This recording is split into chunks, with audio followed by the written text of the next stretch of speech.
I see many people from around the globe, and that makes me really happy, to this opening ceremony at the Urban October at GIZ. Our topic is Unequal Scenes and Just Transition Towards Livable Cities for All. We have two special guests with us today, so I would like to welcome Johnny Miller. He is a photographer and multimedia storyteller and is joining us from California today. So many thanks to you that you're joining at midnight time for sharing insights into your amazing photographic project, Unequal Scenes. And I would like to welcome Heike Litzinger. She's head of the sector department for energy, urban development, mobility and infrastructure in the Federal Ministry for Economic Cooperation and Development, or for short, BMZ. She will share now her opening remarks and a strategic framing for this session. So please, Heike, the floor is yours. Thanks a lot to Martina Liebermann for those words of welcome, and a warm welcome on behalf of BMZ, of Ministry for Economic Cooperation and Development here in Berlin, from my side as well, to all of you. Urban October was initiated by UN Habitat to encourage a dialogue on a better urban future for us all. And it gives us an opportunity to talk about one of the most pressing challenges we are facing in our cities: reducing inequalities and the need for a just transition to ensure that no one is left behind.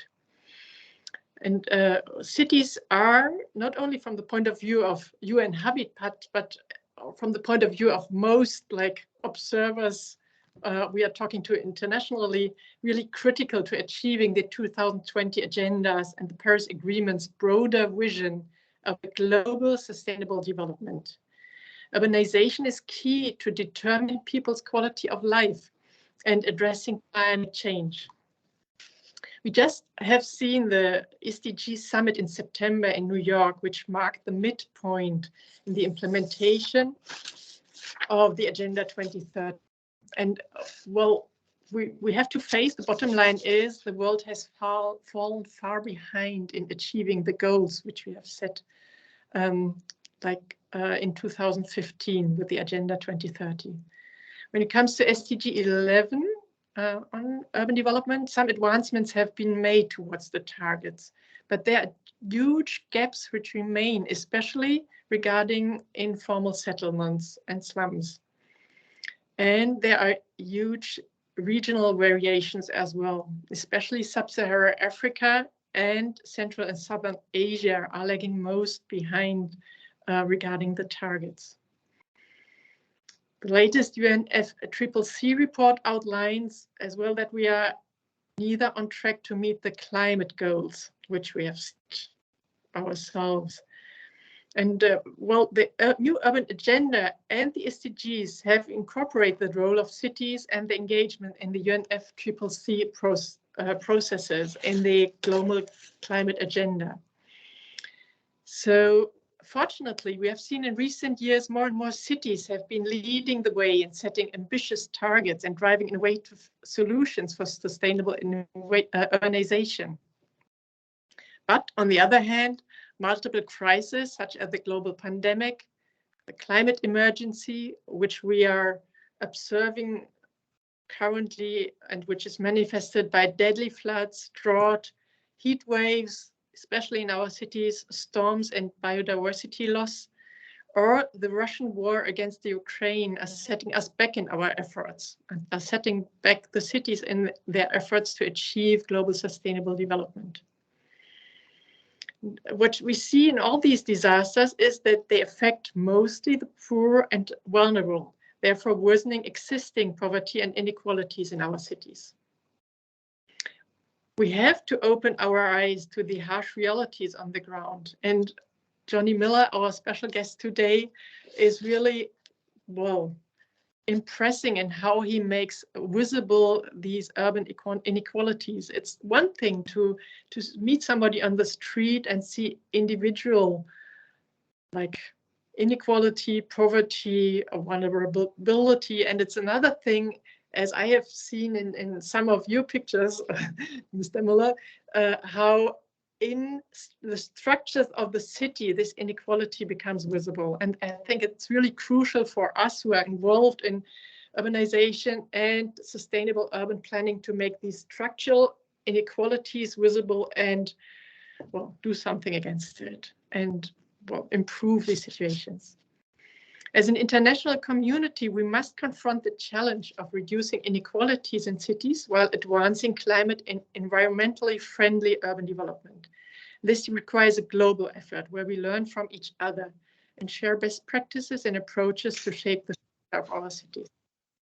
Our ministry recently published a position paper which we have which has the title Sustainable Urban Development, and which outlines our vision to create a livable future for all people through a just urban transition. For us, just transition means to implement the ecological transformation of the entire economy and society in a way that is socially equitable and that leaves no one behind. This is reflected in our work with partners. For example, together with the C40 Finance Facility, our ministry is supporting the city of Dakar in Senegal to become carbon neutral by 2050. With the transition from fossil fuel energy to renewable energy with photovoltaic systems, the project is helping Dakar to achieve its climate action plan. Somebody has to mute him or herself. Thank you. Another example is the introduction of 100 e-buses in Jakarta in Indonesia. This project is supporting Jakarta's target in promoting public transport and as well to electrify its fleet in public transport until 2030. Both projects are have a clear focus on the inclusion of vulnerable groups such as women, children, youth, and persons with disabilities. And they try to enable improved and more affordable access to public services as well as job opportunities.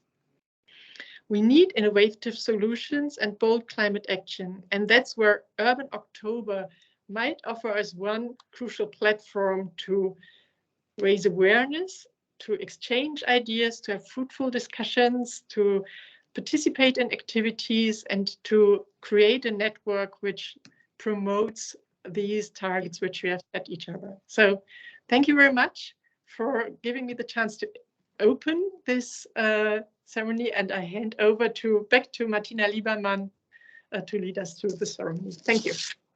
Thank you very much, dear Heike, for your warm opening words and also the framing and the connection of the work of BMZ, which is done globally.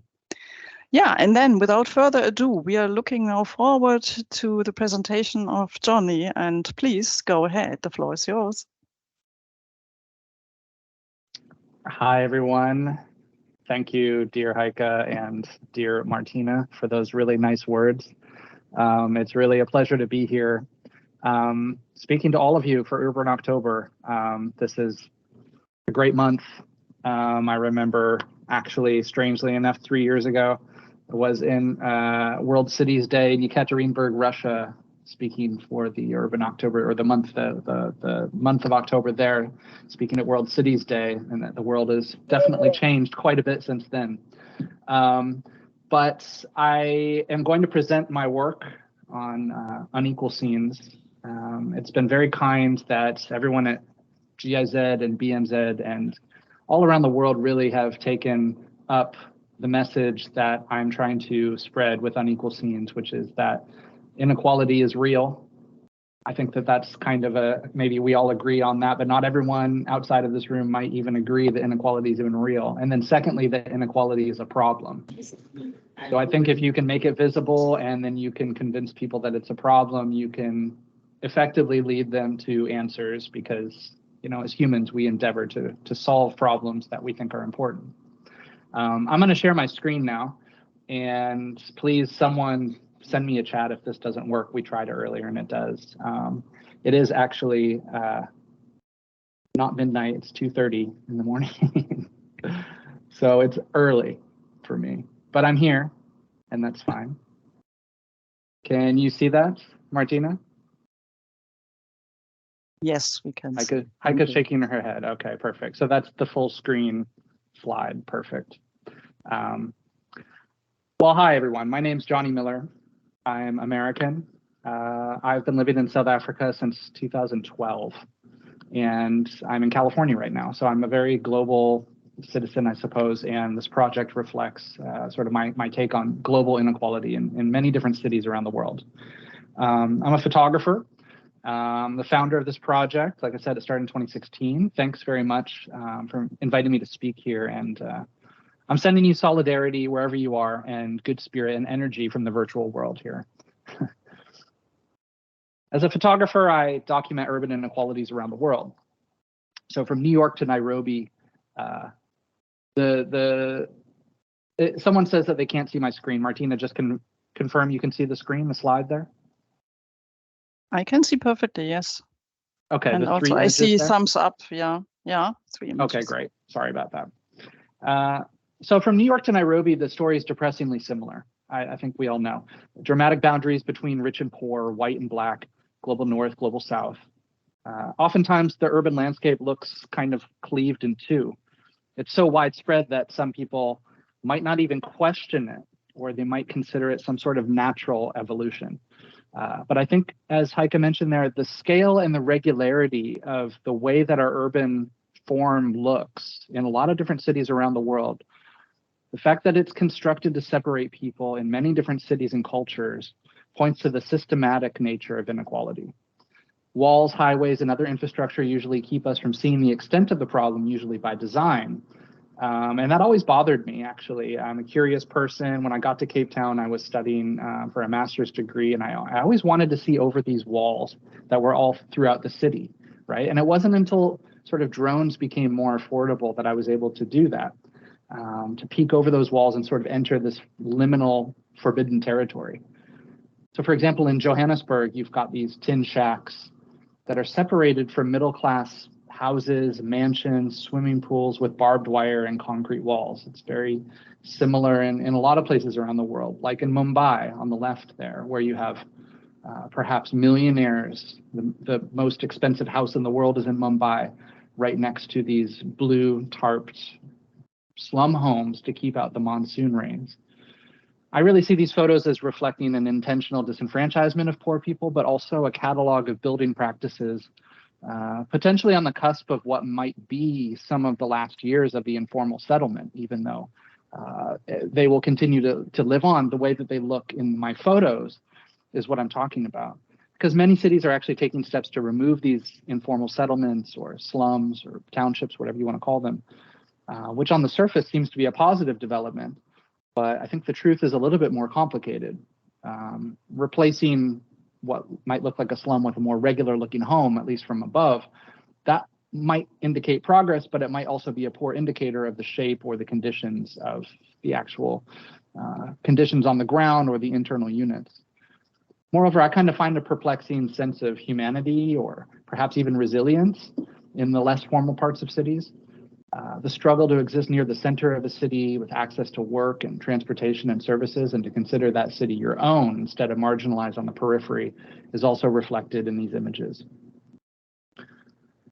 Pollution spewing highways, belching toxins onto playgrounds in underserved areas of the Bronx in New York City, or in Namibia, where the appeal of the city has driven hundreds of thousands off the land and into teeming slums around Swakopmund.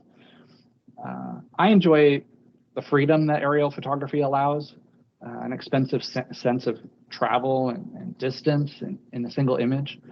There's also a beauty in the composition and color of the earth as seen through a rectangular frame, much as the pages of the atlases and maps that my dad had laying around when I was younger captivated me. He was a map maker, actually.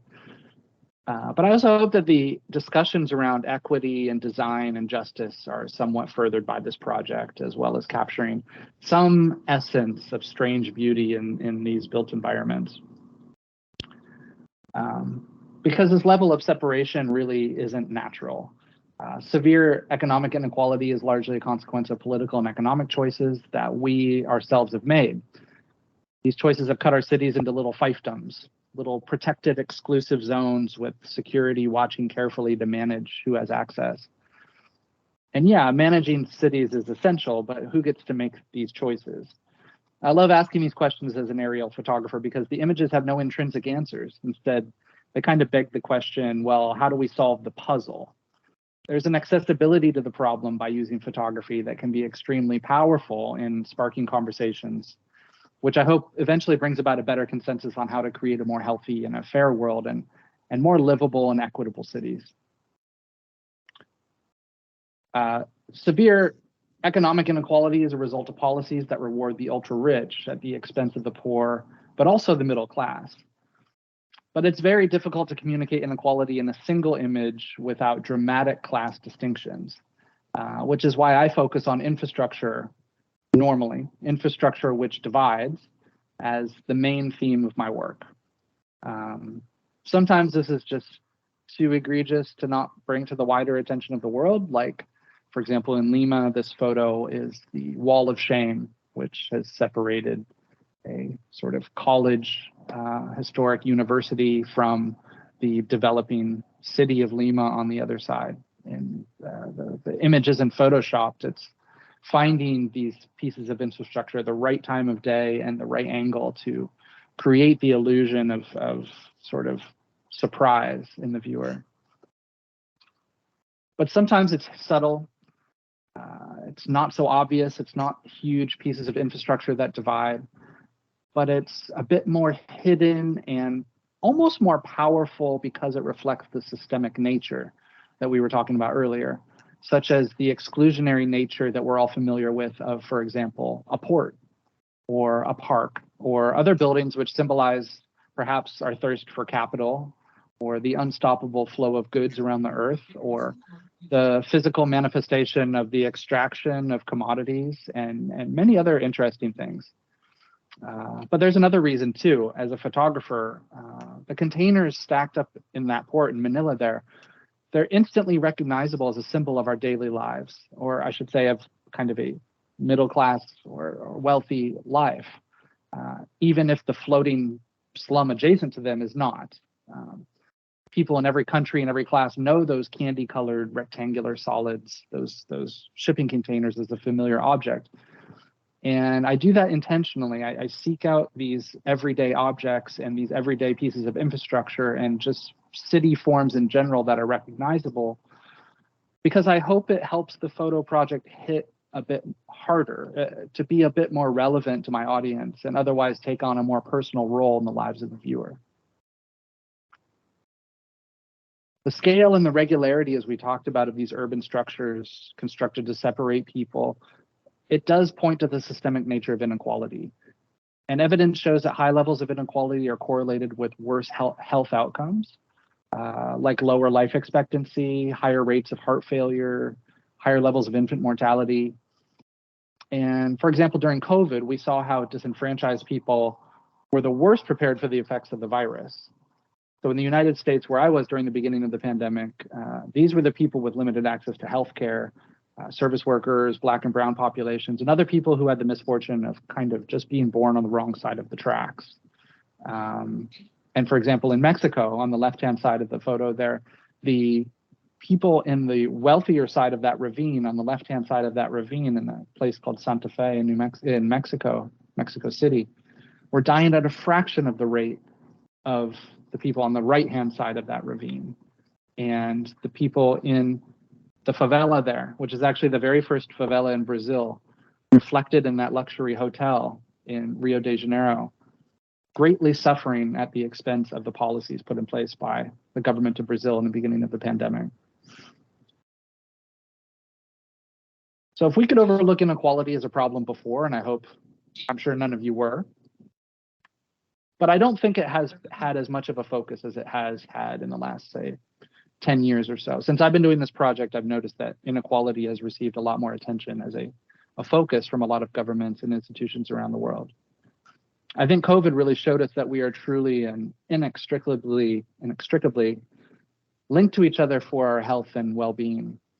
I believe reducing economic inequality is a moral responsibility, but it's also effective health policy, and it's also effective economic strategy. In other words, a more equal population is not only more fair, it's healthier and wealthier too. It's also impossible to create a worldwide photo project focused on inequality without touching on climate change. Water is such a unifying factor, from the world's largest floating slum in Lagos, Makoko, to the polluted waterways of Brooklyn, New York. And oftentimes it's a perfect visual metaphor to spark the analogous connections of rampant extractionism of human labor on one hand and the way we treat our natural habitat on the other. Walls and other infrastructure usually keep us from seeing the extent of that problem by design. And that always bothered me, as I say.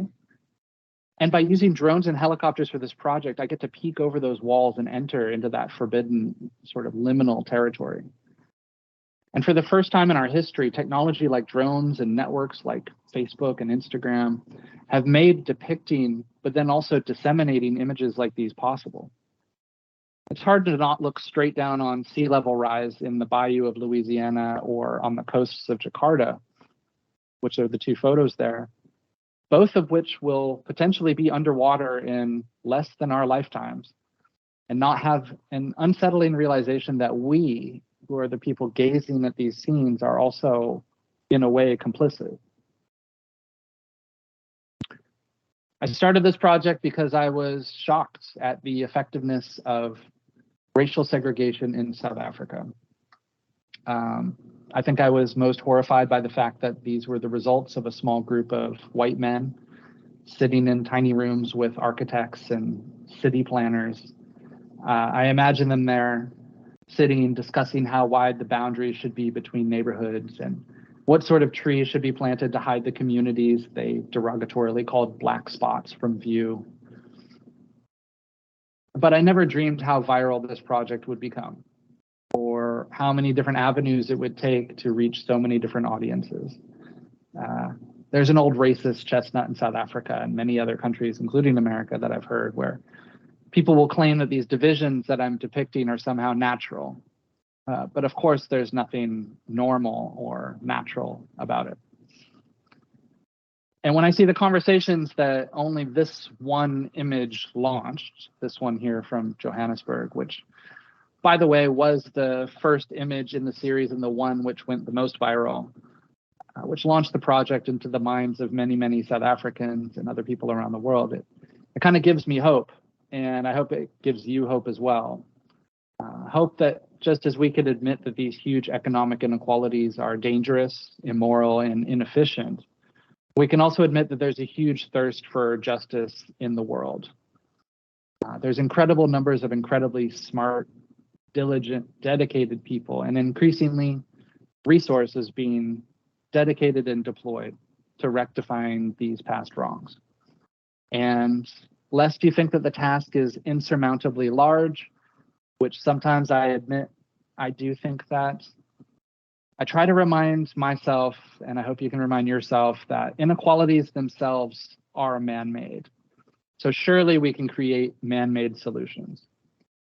Beyond that, we absolutely have the responsibility and the moral mandate to at least try. So I want to thank you for listening. I want to wish you all the best during the Urban October, and all the best in your personal efforts to achieve success with the Sustainable Development Goals and your own personal work. Thank you very much. Thank you so much, dear Johnny. And you see a big applause and a lot of hearts flying to your side in California. It was really amazing to see your pictures and to listen to your stories.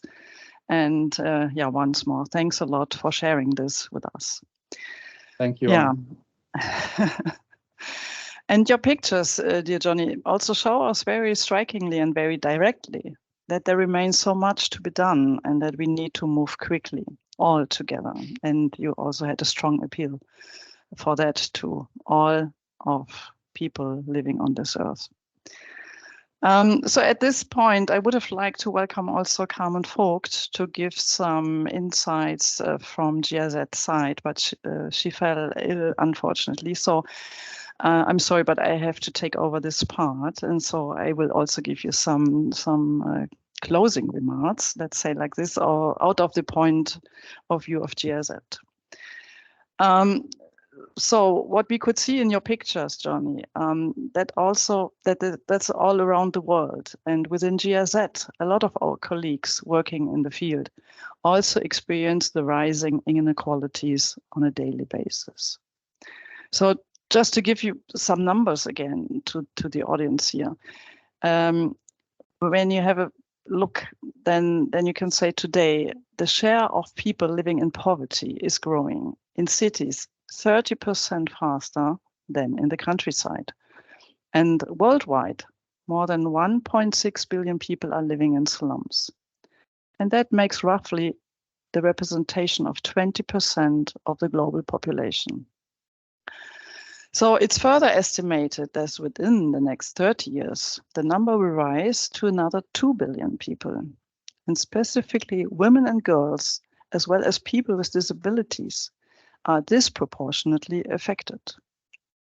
So beyond poverty and inadequate financial means and support, inequality particularly manifests itself in a lack of adequate access to basic services such as water, sanitation, waste management, transport, education, and healthcare.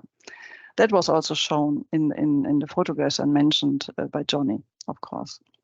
And the consequences of climate change are especially being felt by residents of informal settlements. And many of those settlements tend to be located in hazard-prone areas and are strongly affected by natural hazards or climate events, such as floods, storms, landslides, fire, earthquakes, and tsunamis. So the urgency of accelerating the implementation of the SDGs have been addressed at several international conferences this year. Also, Heike Litzinger mentioned this, such as the High-Level Political Forum in June and the SDG Summit in September, and called for increased joint efforts. While addressing the implementation of the SDGs, we have to ensure that we do it in a just, climate-friendly, and net zero manner. We as GIZ have long been working on reducing inequalities in our partner countries together with our partners. For example, we have a strong standing partnership with the Cities Alliance, an alliance that focuses on sustainable urbanization, informality, reducing urban poverty, and the rehabilitation of slums. Quite recently, with the Cities Challenge, we have supported partners in Bangladesh, India, South Africa, and Mexico to build vibrant and resilient neighborhoods, with a view on showcasing how sustainable planning and construction can create socio-spatial inclusion, security, and employment. In Bangladesh, for example, the project strengthened the resilience of residents in informal areas through urban gardening, and through this, reducing the urban heat island effect in the neighborhood. As Heike Litzinger already mentioned, with initiatives that support urban infrastructure projects, such as the C40 Cities Finance Facility, we also work on mainstreaming aspects of inclusion and equity in the project preparation, so that no one is left behind. With the mentioned and many more projects implemented with our partners, GIZ plays an integral part in putting into place what has been put into writing with the recently published BMZ position paper on sustainable urban development. And coming back to the Urban October, this year for the 6th time, GIZ celebrates this Urban October. The Urban October gives us the opportunity to engage in exciting dialogues and events like today's opening event with various experts, partners, colleagues, and organizations. The Urban October gives us the chance to address the challenges of sustainable urban development and to communicate best practices and local solutions. Our shared expertise, knowledge, and experiences are key to raise awareness and to bring the urgency and the need for sustainable cities to a broader audience. As during the last years, the organizers of the Urban October have yet again put together a fantastic program and diverse events calendar, and I invite you all to visit the City Transitions website and register for those events that you would like to follow. Let me stress one of the following events, which is the special session of the Thematic Forum Urbanization on October 11th, which will be held from 2 to 4 p.m. German time. The event will be a virtual marketplace in which organizations such as the Cities Alliance, ICLE, Cities Climate Finance Leadership Alliance, and UCLG, and many more, will present their work and network with participants. So we are looking forward to seeing many of you at this marketplace.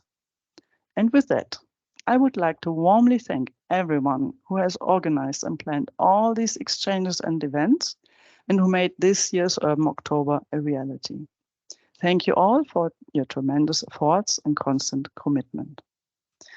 And here again, I would also very warmly thank again Heike Litzinger and Johnny Miller for today's presentations.